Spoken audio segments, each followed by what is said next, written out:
I don't care how popular it is. It's a bad influence for children. Well, the kids seem to like it. But Teen Titans Go is not even a Cartoon Network original. Some Titans of our series can be popular like Pokemon or Ninjago. Well, that's true and all, but I can't stand another weekday marathon on Teen Titans Go. I want more Adventure Time. I want more Steven Universe. And to tell you guys the truth, there was actually an Aquarius series that was more popular way before Teen Titans Go. Oh, come on. What other horror series for Cartoon Network other than Teen Titans? Total Drama Island.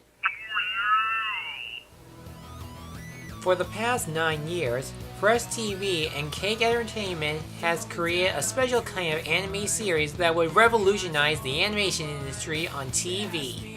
Down to the point where it was considered the most famous and biggest acquired series that Cartoon Network has ever had before it was replaced by something really stupid. Today, the Total Drama franchise has been considered an underrated fandom, but so far, it has yet to determine if they will continue to make more seasons with or without Cartoon Network's help. Now for this review, I'm only going to talk about the first season that started it all before I looked over the other seasons and the Redonkulous race individually in the future. Welcome to another episode of the Wonder Reviews. Grab your marshmallows because I'm going to tell you a campfire story called Total Drama Island. The anime series is pretty much a satire of the famous CBS show Survivor. The host of the show, Chris McClain, has invited 22 teenagers to spend 8 weeks at crummy summer camp where they have to compete against each other in life-threatening challenges like shark-infested waters, dodgeball, or some other challenges based on a camp activity. Whoever completes any of these challenges wins immunity, meaning they can't be voted off the show, and at the end of each challenge, the campers have to decide who they're going to vote off. Last camper left standing wins $100,000.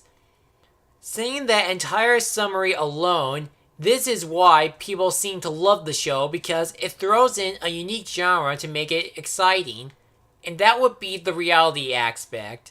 Although it does have some predictable moments like who wins or who leaves the island, but given the whole premise of reality game show genre makes it really interesting with all the challenges it throws at us, and the interactions between the contestants are well executed to understand what they're going through and reveal their identities.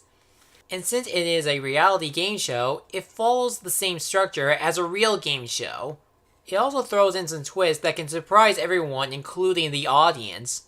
Making an anime series a reality game show seems fictional, but somehow manages to work to make it look and sound realistic and believable.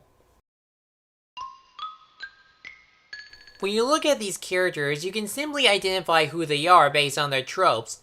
These tropes include the nerd, the goth girl, the party dude, the comic reliefs, and many more. Even though they're just standard teenage tropes, these characters still have some development and likable charms.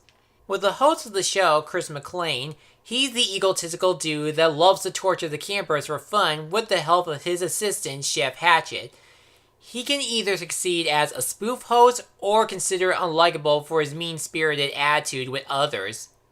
For the campers like Owen, Harold, Lindsay, Tyler, and a few others, they're considered the comic relief, but they do throw in some funny and charming moments.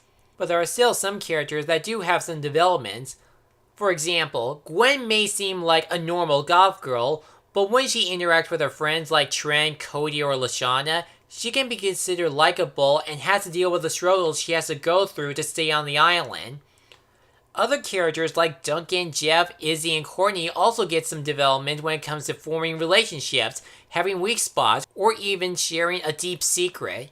And then there's the villain of the season, Heather, the spoiled teenager that wants to win the money for herself with some help of her alliance members, Lindsay and Beth.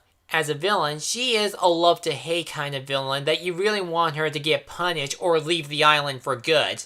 I would love to talk about the rest of the characters, but that would take too long and I don't want to spoil anything just in case. As a whole, all these contestants are considered likable and realistic that it actually makes you want you to choose who you want to root for. At first, these characters are just simple people you meet on the streets, but when you stick around, you will find some charm and developments within them.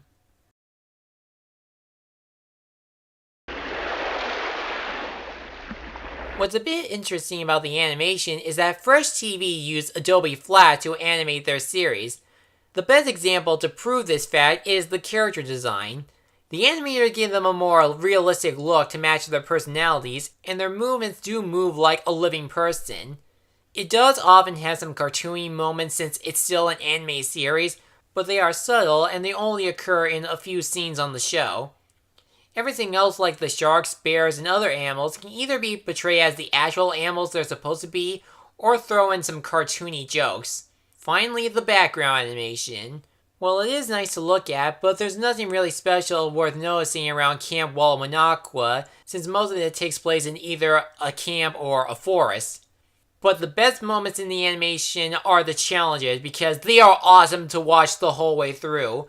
With each obstacle it brings us, they fully display what each of the characters can do when they either compete or fail the challenge. Although Adobe Flash is not big as other animated softwares, the animators did a good job designing the series.